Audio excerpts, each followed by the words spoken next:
Magandang umaga mga bata. Magandang umaga, Teacher Mark! Okay, upang simulan ang araw na ito, simulan natin ito sa isang manalangin. Lahat, sabay-sabay, let us all remember that we are in the most holy presence of the Lord. Amen. I will continue, oh my God, to do all my actions for the love of you. Live Jesus in our heart forever. Amen. In the name of Father, the Son, and the Holy Spirit. Okay, so ang lahat ay maaaring opo. So, kamusta kayo? Okay lang! Sino dito sa inyo yung masaya? Oh, lahat. May sino dito sa inyo ang malungkot? Oh, wala. Sige nga. So, ngayong umaga, bagong alamin naman ang ating tatalakayin. Sige. So, bago simulan natin ang bagong aralin, hayaan nyo munang ipakilala ko sa inyo yung mga bagong salita na ating makakaharap sa bagong leksyon. Sige nga, basahin yung mga salita na nakikita sa telebisyon. Sabay-sabay, likas, yaman. Likas, yaman! Dalawa, Likas, kayaman, ulan! tatlo. Taklobo! Okay, alam niyo ba kung ano yung mga kahulugan ng mga salitang ito? Opo. Yes, opo. Sino yung nasabing opo? Yes, Patrick. Alam mo ba yung mga kahulugan nito, Patrick? O, ano dito yung alam mo na yung kahulugan? Likas na yaman. Ano ba yung ibig sabihin ng likas na yaman para sa iyo, Patrick? Sige. So, ngayon, tutuklasin natin kung ano talaga, Patrick, yung kahulugan ng mga salita nito. Sige. Ang likas na yaman, ito ay, Patrick, ang mga bagay na nagmula sa kalikasan at hindi gawa ng tao. Sa madaling salita, ito ay gawa ng? Diyos! Ito ay gawa ng Diyos. Kagaya ng? Tubig! Tubig! Nagtatawag! Yes, magaling ang tawag dyan ng mga likas na yaman. Sa kabilang dako naman, yung likas gayang pagulad, ito ay maningat at responsableng paggamit ng likas na yaman. Kung paano mo ginagamit sa tama o wasto ang likas na yaman. Ang tawag dyan ay likas kayang pag-ulad. Ang paggamit ng tama ng mga gawa ng Diyos. Ikatatlo, taklobo. Ito ay isang uri ng kabibe. Maraming taklobo dito sa ating lugar. Kung alam niyo na yung Giant Clam Village na andoon sa isla ng Lacaon, maraming taklobong makikita. Sige, sa pagpapatuloy, hayaan muna natin balikan yung nakaraang leksyon natin sa AP. Ito ay tungkol sa mga hamon sa pagkamit ng likas kayang pag-unlad. Yung mga problema upang makamit yung likas kayang pag-unlad, ano-ano kaya ang mga ito. So gamitin natin ang STAR game. Yaman na din lamang na tayong lahat ay bituin. Sa silid-aralang ito, maglalaro tayo ng STAR game. Ang natatanging niyong gawin is basahin ang salita or basahin ang mga nakasulat dito or ang nakikita natin sa telebisyon at alamin natin kung ito ba ay isang hamon o hindi. Kung ito ay hamon, ito magkakaroon ito ng star. Sige nga, unang salita, let's go. Yes, Philip. Pollution. So, pollution. Philip, pollution. Hamon o hindi? Amor. Hamon. Tingnan natin. Magaling. Aaron, ikalawa. Kalinisan. Kalinisan. Kalinisan. Tingnan natin kung hindi. Tama. Ikatatlo. Kaya na. Pagbabago ng klima. Anong klima? Klima. Klima. Okay. Kasi nakatitik I. At ang tunog ng titik I is E. Pagbabago ng klima. Ulitin mo nga, Kiana. Pagbabago ng klima. Okay, magaling. Hamon. Pagbabago ng klima is hamon. Tumba. Yes, Raymore. Pangangalaga ng halaman. Pangangalaga ng halaman. Hindi hamon. Yes, ikalima. Binibining Mary Grace. Dagat. Hindi. Magaling. Yes, Ira. Deforestation. Sabay-sabay. Deforestation. Deforestation. Okay, yes, Ira. Ano? Ito ba isang hamon? Okay, hamon between. Yes, Jude. Overfishing. Kasi titik V at saka titik F. So, overfishing. Ulitin natin. Overfishing. Sige. Jude, sagot. Hamon. Magaling. Yes, Patrick. Punong kahoy. Hindi. Hindi naman ito problema. Yes, Ransford. Basura. Oh, basura hindi ba problema? Are you sure, Ransford? Oh, ito ay isang hamon. Kaya between or star. Hurry! Pagtanim. Pagtanim. Hindi problema yung pagtatanim. Yes, Celso. Ang ilog. Yes? Hindi naman problema ang ilog. Yes, Ethan. Paglilinis. Hindi. Very good. Bigyan natin ng star clap yung ating mga sarili. Alam mo ba kung star clap? Sige. Bigyan natin ng star clap ang ating sarili dahil nagkaroon tayo ng perfect score. Ready, go! Isa, dalawa, tatlo, apat, lima. Isa, dalawa, tatlo, apat, lima. Very good, very good, very good. Yes, very good. Lubos natin natutunan kung ano yung pinag-aralan natin noong nakaraang araw. Ngayon naman, alam kong kayo'y handang-handa na sa panibagong aralin natin ngayong umaga. At simulan natin ito gamit ang larong 4 na larawan, isang Salita. Sa Ingles, 4 pictures, 1 word. Sige nga. Ang natatanging gagawin natin is may larawan ako dito na 4 at ang larawang ito ay may kaakibat ng salita sa ilalim. May tinutukoy na sa salita. Bibigyan ko kayo ng clue. Ang salitang ito ay pangalan ng isang lugar. Sige. Upang malaman natin, tingnan natin isa-isa ang bawat larawan. Sige nga, Ethan. Ano kaya ito? Ano kaya ito?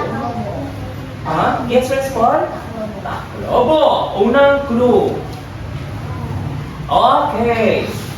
May titik L. Yes, Ethan! Alam mo ba na nakawin agad, Ethan? Tingnan natin ikalawang larawan. Nakawin mo yan? Are you sure? May titik N. Sa hulihan ng salita. Okay. So, Kiara, ano yung salita dito? Okay. Tingnan natin. K. A. Sige. Basahin niyo natin sa sabay-sabay. Handa? Simulan. Okay. Magaling mga bata. So, agad-agad nating nalaman na nakawon kasi alam ko na kayo ay nakapunta na dito. Sino na nakapunta sa inyo ng Lakawon? Teka niyo, hindi na pa nakapunta ng Lakawon?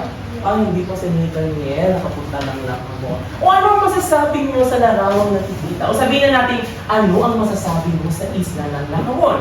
O sino dito ang makapaglarawan? Philip. Pamrituhin natin, Philip. Ang isla ng Lakawon. Okay, magaling, Philip. Ito ay malinis. Sa grupong ito, sino ang gustong sumagot? Si Celso? Si June? Sige, si Celso. Ang isla ng Lakawon ay hindi madumi. Madali, no? Kapag malinis, syempre hindi madumi. Dalawang salita na magkasalungat. Yes, Raymond! Ang isla ng Lakawon ay maganda. Ano pa, Ransford?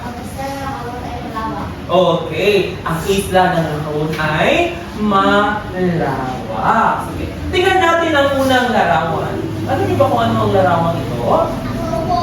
Ha? Okay, ito ay Taclobo or sa ating dialekto, ito ay? Okay, sa ating sariling salita, yes. Cedric, ito ay Manlot. Sa Ingles, ito ay Giant Clam. Sa Pilipino, ito ay Taclobo. By the way, everyone, ang larawang ito ay kinuha ko lamang sa Facebook page ng Bilis Cadiz. Hindi po ako ang nagmamay-ari ng larawan ito. Ang tatlong larawan naman na ito ay kuha mismo ni Teacher Mark. Dapat natin tandaan na kapag nangihiram tayo ng mga larawan, ginagamit natin sa klase, ginagamit natin sa pag-post sa social media, dapat natin ipaalam sa madlang people kung sino ang tunay na may-ari ng larawan. Para hindi ka makusara na, Miss Kyle, ikaw, Miss Kyle, nag-grab ko ng picture sa akong tabi mga post, you have to ask permission. Sige. Sa pagpapatuloy, nasabi na natin na maraming kabibe, maraming yaman meron dito sa ating lugar. Di ba? Paano kaya natin mapapanatili ang kasaganahan ng kayamanan dito sa ating isla o sa ating dagat? Paano kaya natin mapapanatili na maraming isda, maraming ang tuloy, maraming mga shells? Ano kaya pwede natin magagawa? May magagawa ba tayo? Yes, Daniel, may magagawa ba tayo? Sagutin mo muna ako. Yes, may magagawa tayo. Sa katotohanan, marami tayong magagawa. Kaya nga ngayong umaga, pagkatapos ng aralin ito, masasabi natin ang mga gawain na susulong ng likas kayang pangunlad sa pinapupunang yaman ng bansa o ang ating yamang dagat. Sige nga pa, sabay-sabay nating basahin yung ating aralin ngayong umaga. Handa? Simulan! Masasabi ang mga gawain na sulong ng likas kayang pangunlad sa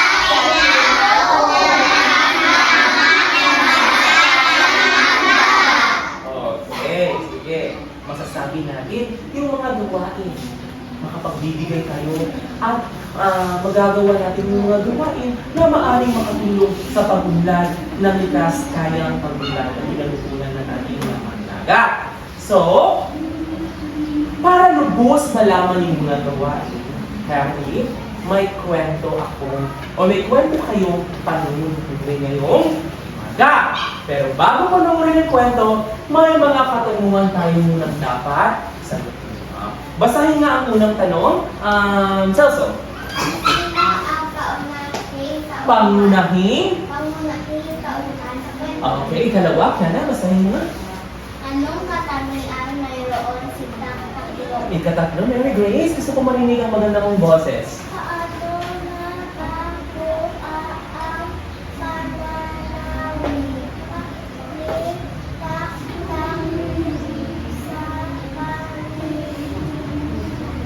Taclobo kanilang buhay sarili? O, sarili. Ika-apat.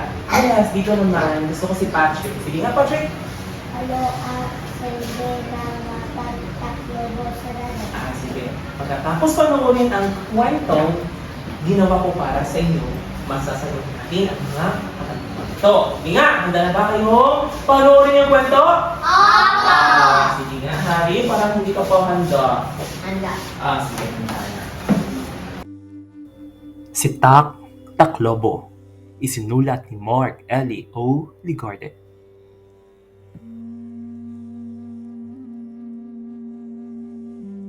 Sa isang maliit ngunit napakagandang isla na may maputing buhangin at malakristal na dagat, naninirahan si Taclobo. Isang batang Taclobo na palaging malungkot. Madalas siyang nagmumukmuk sa kanyang lungga at iniisip na wala siyang silbi dahil hindi siya tulad ng ibang nilalang dagat na nakalalangoy at nakapupunta kung saan-saan. Isang Sabado, binisita siya ng kanyang masayahing mga kaibigan na sina Pau Pawikan at Gong Galunggong. Sinubukan nilang himukin si Tak na sumama sa kanilang paglilibot at paglalaro sa paligid ng isla. Ngunit dahil sa kanyang kawalan ng galamay, buntot o paa, tinanggihan niya ito at sinabing wala siyang kwenta at panghabang buhay na lang siyang magiging walang silbi sa kaniyang lungga.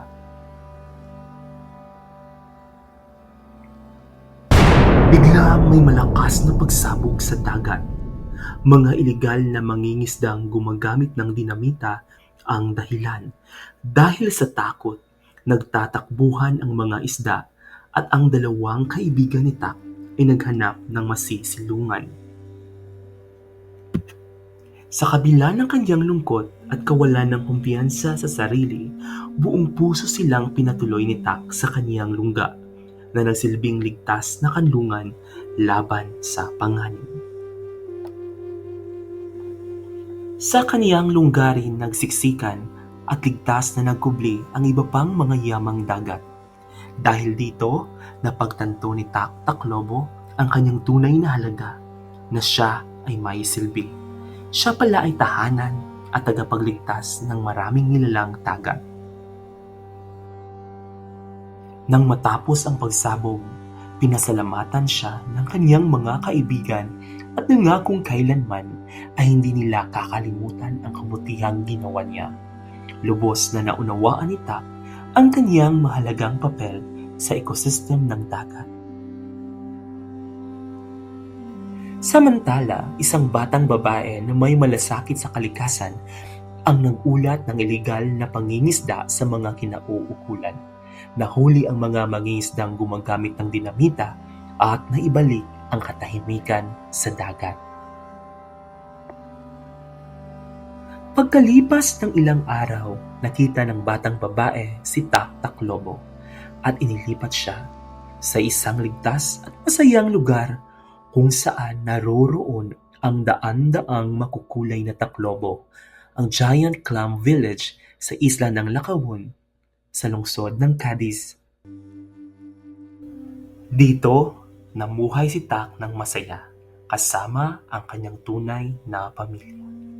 Sa huli, itinanghal ang lugar bilang protektadong puok upang mapangalagaan hindi lang ang mga taklobo kundi pati na rin ang buong yamang dagat na nagbibigay buhay sa buong komunidad. Okay, so yan yung kwento ni Tak Taklobo. Naibigan niyo ba ang kwento, mga bata? Okay, nalaman mo iibigan niyo yung kwento niyo kasi ako yung may sulat ng maikling kwento ng tungkol kay Tak Taklobo. Sige nga, kung lubos natin na unawaan yung kwento tungkol kay Tak Taklobo, ano ba? Ayun na, sige. Sagutan natin yung mga katanungan na sinabi ko. Sige, unang katanungan, yes, Ida, gusto ko marinig ang magandang mong boses. Basahin yung unang tanong, Ida. Sino ang pangalan sa ulan? Okay, ang sagot? Sita. Sige, ang pangunahing tauhan Panganahing kaulan. sa kwento ay si Tak Taklobo. Tama, magaling. Yes, ikalawang tanong. Gusto ko si Raymond na sumagot. Sige, anong katangian daw? Mayroon si Tak Taklobo. Si Tak ay siya ay malungkot or siya ay sabihin natin malungkutin. Tama. Ano pa ang pwedeng katangian ni Tak Taklobo? Gusto ko si Jude. Ano pang katangian ni Tak Taklobo? Maliban sa pagiging malungkutin. Kaya niya punta ang maliliit na isda. Kung mayroon na ang mga aligar na Okay, kayang proteksyonan. May kakayahan siya na proteksyonan yung maliliit na isda. Magaling Jude. Yes, ano ba rin? Siya ay malungkutin, may kakayahang magproteksyon. Ano pa? Sige, tumayo ka. Si Tak Taklobo Okay, magaling. Si Taktaklo po ay matutunin. No? Meron pa ba katangian na kita nyo? O na napanood ninyo? Yes, Salso? Taklobo ay mabait. Yes, siya ay mabait. Siya ay matutunin. Siya ay malungkutin. Pero, ang importante ay may kakayahan siyang tumulong sa kanyang mga kapwa, yung mga dagat. Okay. Ikatatlo. Sino gustong sumagot? Harry, basahin natin ang ikatatlong tanong. Paano nabago ang pananaw ni Taklobo sa kaniyang buhay O? o sarili? Okay. Paano nagbago ang pananaw ng Taklobo? Hindi muli ganda ang mga iba niya. Tinulungan Ni Taklobo ang mga isda sige. at kanyang kaibigan. Okay, tinulungan niya. Dahil sa unang bahagi ng kwento, nasabi doon na si Taklobo ay Malungkot. at biglang nagbago ito dahil alam niya na may silbi siya at may kakayahan siyang makatulong sa kanyang mga kaibigan. Okay, kaapat. Anong silbi ng batang Taklobo sa dagat? Ano oras ang mga Taklobo sa ilalim ng karagatan? Ano nabanggit na ni John? Ano ang kanilang ginagawa? Anong pwedeng maitulong ng mga Taklobo sa ilalim ng dagat? Ano nga sabi mo dyan? Ulitin mo ngayon? Ang mga Taklobo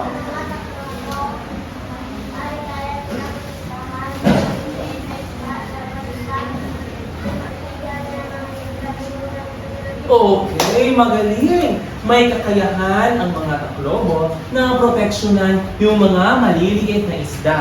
Sa panahon ng sa panahon kung saan nangangailangan ng tulong ang mga kanyang kapwa, yamang dagat. O at ikalima, maliban sa Taklobo, ano pa kaya yung mga yamang dagat o likas na yaman na masagana sa ating lugar?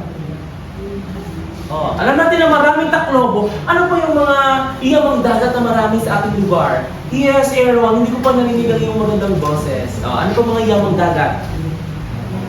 Madaming yamang dagat. Magbigay ka ng isa lang. Magbigay ng isa. Tulungan natin si Aaron. Ang Philip? Tulungan natin. Yes, Philip. Tumayo ko, Philip. Tilapia, yes. Ano pa, Aaron? Bangus, yes. Matagarang ang bangus dito sa atin. Yes, Ira. Hito, yes. Harry. Tuloy, yes. Tuloy ang buhay kasi marami ang tuloy. Yes, Celso? Kasag, or ano yung kasag? Yung alimasag or alimango. Yes, Mary Grace. Yes, maraming yamang dagat dito sa atin. Masagana talaga ang ating lugar sa yamang dagat. Ang tanong, ano kaya ang mangyayari kung mapabayaan natin yung yamang dagat natin? Ano kaya ang mangyayari kung ang dagat ay madumi? Ano kaya ang mangyayari kapag hindi natin binigyan ng pansin ang kalinisan ng ating karagatan? Yes, Cedric. Magugutom ang mga tao. Bakit magugutom yung mga tao, Idan? Mamamatay ang mga isda. At kapag mamamatay yung mga isda, tiyak na gugutumin. Yes. Malaki ang magiging epekto kung mawawala na yung mga yamang dagat sa ating lugar. Kaya nga, paano natin mapapangasiwa? Upang hindi mamatay ang mga isda, upang hindi gutumin yung madlang people, paano mapapangasiwaan yung ating yamang dagat nang sa ganun, maging maipatuloy ang kasaganahan ng ating yamang dagat. May magagawa ba kayo? Kaya na? Okay, kaya na, magbigay ng isa. Anong pwede mo magagawa upang pangasiwaan ang ating likas na yaman? Okay, akala ko magtapo ng basura sa dagat. Magtapo ng basura sa tamang lalagyan. Ano pa? Yes, Philip. Hindi paggamit ng dinamita. Magaling. Ano pa? Yes, Harry. Linisin dapat ang dagat. Paglinis sa dagat. Friends, Paul. Sumali sa Freedom Fighters.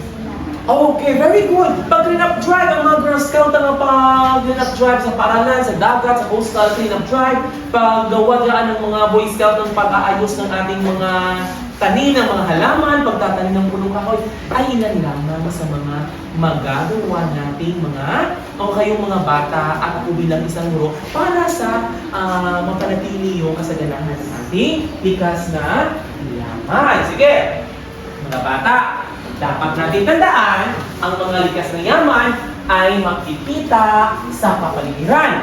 At ito ang pinagkukunan natin ng pangangailangan ng mga tao. Kailangan ng mga tao ang likas na yaman para mabuhay, kaya dapat natin itong pangalagaan at proteksyonan para sa susunod pa ng mga henerasyon. Dahil kung hindi, mauubos ang likas na yaman, ang susunod na henerasyon ay wala nang matitira para sa kanila. Dapat natin bigyang halaga ang pangangalaga at ang wastong paggamit nito. Hindi mananatili habang panahon ang pagkakaroon ng masagatang likas na yaman, lalong-lalo na kung hindi wasto ang paggamit nito. Sinasabi ko na, darating ang araw na maaaring mauubos. Yung sabi niyong mga tuloy, yung sabi niyong mga hito, yung sabi niyong mga alimasag, darating ang araw na mauubos ito kung hindi natin pangangalagaan ang ating likas na yaman. So magbubunga ng malaking suliraning pang-ekonomiya kung ito ay mapababalaman. Sabi nyo nga, kayo ay gugutumin. Kapag magugutom yung tao, wala makakakain, mamamatay tayong lahat. So malaking problema ito. Dahil dito natin kinukuha ang pangangailangan natin tulad ng tubig, langis, pagkain, lupa, mineral, at iba pa. Ibig sabihin, ang likas na yaman ay siyang buhay na rin natin. Ito ang nagbibigay buhay sa ating katawang lupa. Ito ang nagbubunhay sa atin sa araw-araw. Kaya nga ikaw, bilang isang mag-aaral sa ika-apat na balitang, sabi mo kanina may kaya kang gawin, di ba? O, ano ang pwede mo, anong kaya mong gampanan o gawin sa nagsusulong na likas kayang pagunlad o sustainable development sa pinakukunang yaman ng lugar o bansa natin. Sabihin na lang natin dito, paano mo maisusulong o anong magagawa mo para magkaroon ng likas kayang pagunlad o sustainable development sa ating likas na yaman. Ano ang pwede mong magagawa bilang bata na nasa ika-apat na balita? Okay na. Paglinis ng paanan. Paglinis ng paanan. Magaling. Ano pa?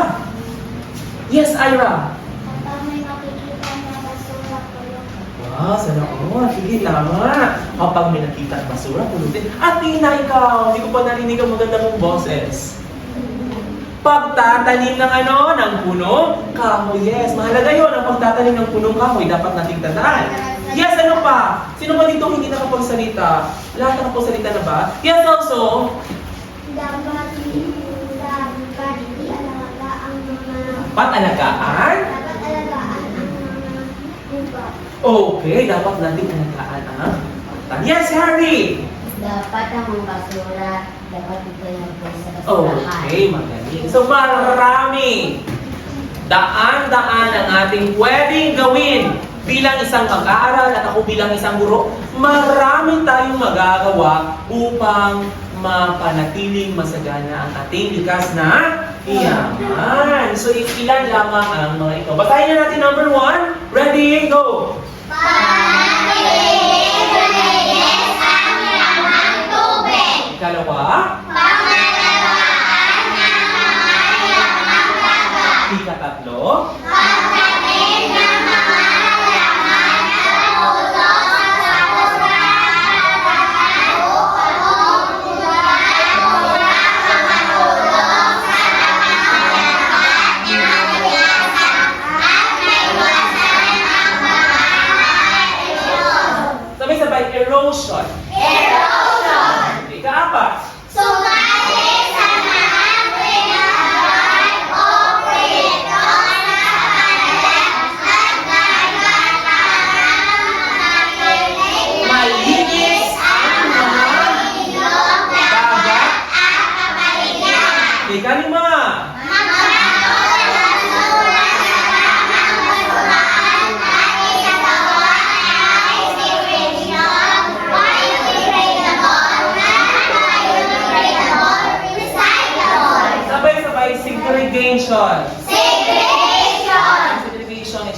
pagsisegregate ng nabubulok sa hindi nabubulok.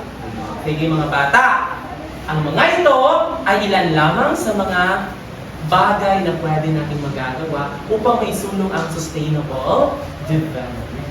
Dapat din natin tandaan na ang conservation or ang pangangalaga at pagmamahal ng ating likas na yaman ay kailangan sapagkat ito ay mahalagang bahagi ng ating buhay, kabuhayan at kinabukasan. Sige. Dahil yaman na din lamang na alam ninyo yung mga pwede niyong magagawa para sa sustainable development, alam kong kayo'y handa na para sa ating pangkatanawan. Diba? Sige. Pangkatang gawain. Tandaan, ano nga yung mga pamantayan tuwing nagkakaroon ng pangkatang gawain? Anong dapat natin gagawin kapag nagkakaroon ng group activity? Yes, Jude, bigay ng isa. Dapat magkasunduan, walang away. Tama. From this group, yes, Ira. Huwag mag-aaway. Kaya nga dapat magkasunduan. O ano pa? Yes, Aaron. Magtulong-tulungan. Kailangan nyo pagtutulungan upang lalo mapadali ang gawain. Yes, ano pa? Yes, Kiana. Huwag mag-ingay. Dapat? Ano? Dapat huwag kang mag-ingay upang hindi ka makadisturbo ng iyong mga kagrupo or iba pang kagrupo. Yes, Patrick. Ano ba, Patrick? Naaalala mo? Ano bang mga dapat tandaan yung nagkakaroon ng group activity? Isa na lang. Alright, so tulungan natin si Patrick. Ano pa ngayon isa? Huwag makulit. Sige, huwag kang makulit sa mga ibang pangkat. Nang sa ganon, magkaroon ng focus. Natapos or matatapos ang gawain sa itinakdang oras. Kaya ang gawain natin ay magkagawa ito sa loob ng 10 minuto. So ito yung gagawin nyo, yung papel. Okay. Group 1, kayo ay gagawa ng poster. Group 2, kayo ay gagawa kayo ng tula. Group 3, gagawa kayo ng slogan. At saka Group 4, gagawa kayo ng isang maikling awitin naman. Okay? Sige.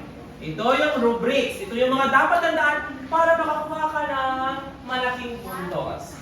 Una, paano pa sa paksa?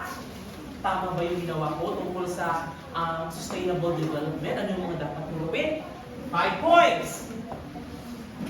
Tama ba? Medyo tama ba ang ginawa ko tungkol sa sustainable development? That is 4 points. Hindi gaano ang po, hindi gaano tama ang ginawa. That is only 2 points. Kung tungkol naman sa pagkamalikhain, lubusan bang naipamalas ang pagiging malikhain sa paggawa? 5 points. Naging malikhain sa paggawa, 4 points. Hindi gaano naging malikhain, you will have 2 points. And lastly, para sa presentasyon, malinaw ba? Maayos ba at malinis ang pagkakagawa? That is 5 points. Kung malinaw at medyo maayos, ang detalye, that is 4 points. Pero kung hindi gaano malinaw at hindi gaano malinis, you will have your 2 points. Okay? Everyone, gagawin natin ito sa loob ng 10 minuto. And your time starts now. Wait a moment.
na sa pag-uulat ng ating mga ginawa.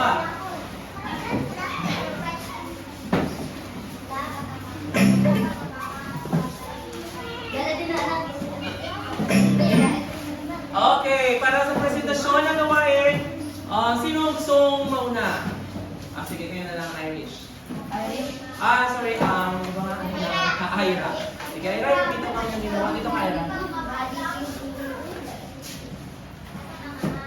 Mga klase. Mga kaklase, ito po ang aming ginawa. Okay, pakita mo mga Ira. Ano ang ginawa niyo, Ira?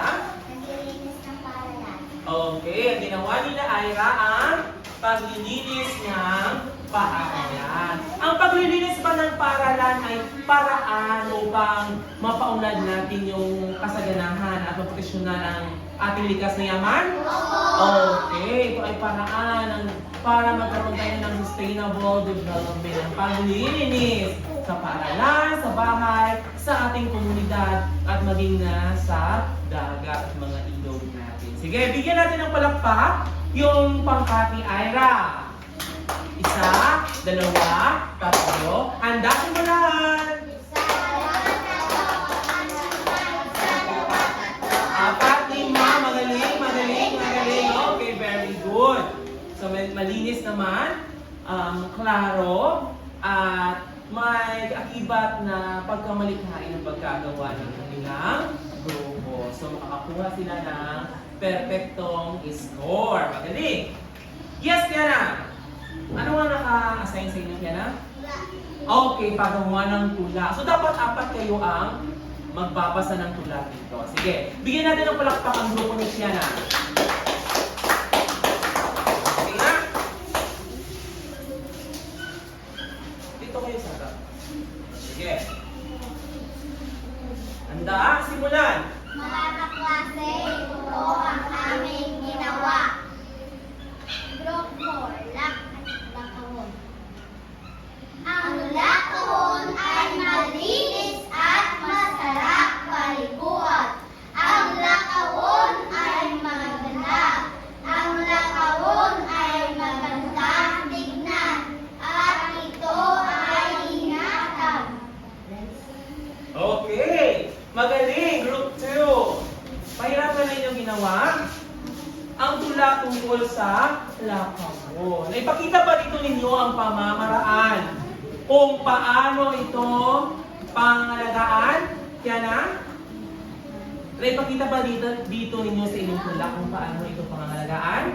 Okay. Nasabi dito na ito ay maganda, kaya dapat natin ingatan. Isang paraan sa pagtataguyod ng sustainable development. Palakpakan natin yung grupo ni Kiana. Wala, iba din ang papalakpak. Palakpakan natin ang ilang magaling. Yes, ang grupo naman ay Jude. Ang gawain ng group 3 ay gagawa ng slogan. Yes, iparinig sa amin ng slogan ni Jude. Sige ba, balik sa mga ka na lang.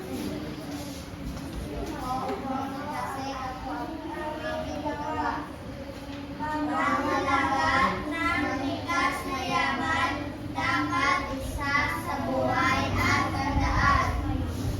Okay, palakpakan din natin ang grupo nila ni Jude.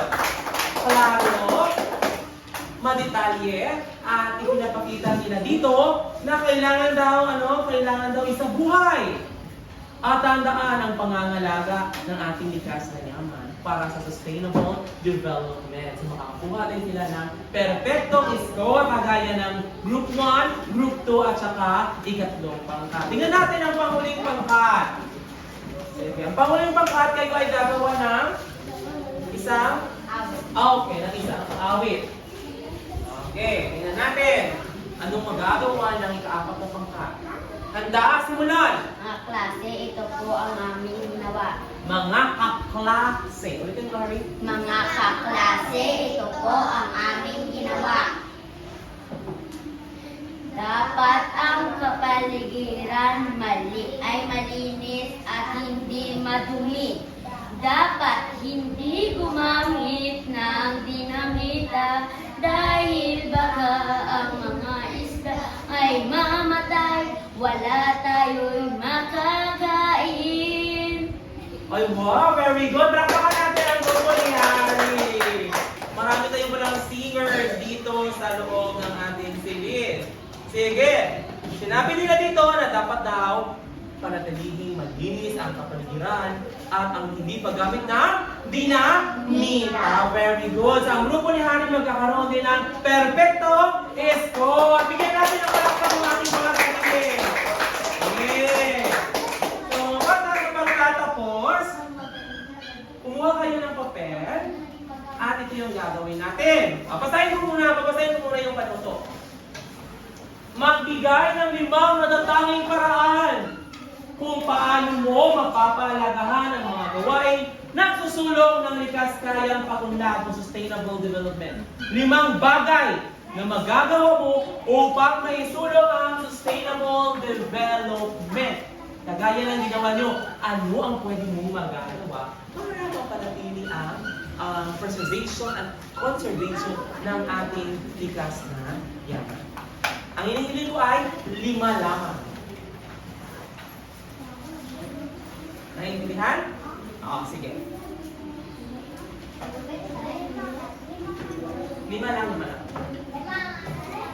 5 paraan upang mapanatili, upang mapahalagahan ang mga gawain ng susunod ng likas kayang pangunan.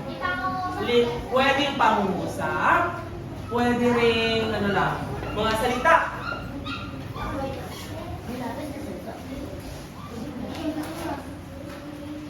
Anong magagawa mo?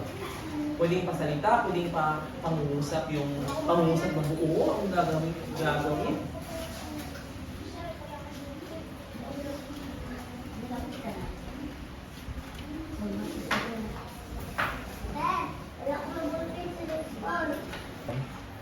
Sige, tapos na ba ang lahat? Opo, sige. Sige nga, magbigay ka Harry ng pamamaraan ng pamapapanatili o makipapatuloy natin yung likas kayang pagunlad. Harry, magbigay ng isa? Sana isulat mo dyan. Pagtatanim ng halaman. Pagtatanim ng halaman. Yes, also. Paglilinis. Magaling. Yes, Jude. Pagtapon ng basura sa tamang basurahan or tamang lalagyan. Yes, Remark. Paglilinis ng kapaligiran. Yes, Era. Okay, magaling mga bata. Naway may sa buhay natin ang lahat ng inyong sinabi sa ibabanggitin ng Paralispohan. Ano pa? Sumali sa clean up drive. Naway may sa buhay natin ang lahat ng mga bata nang sa ganon, may pagpapatuloy natin ang sustainable development. Hindi lamang para sa henerasyong ito, kundi para sa henerasyong susunod pa. Para sa inyong takdang araling bukas, gagawa kayo ng refleksyon kung ano ang natutunan mo ngayong araw. Okay ba yun? O, sige, tumayo ang lahat. Paalam mga bata? Paalam, Teacher Mark. Okay, paalam. See you again tomorrow.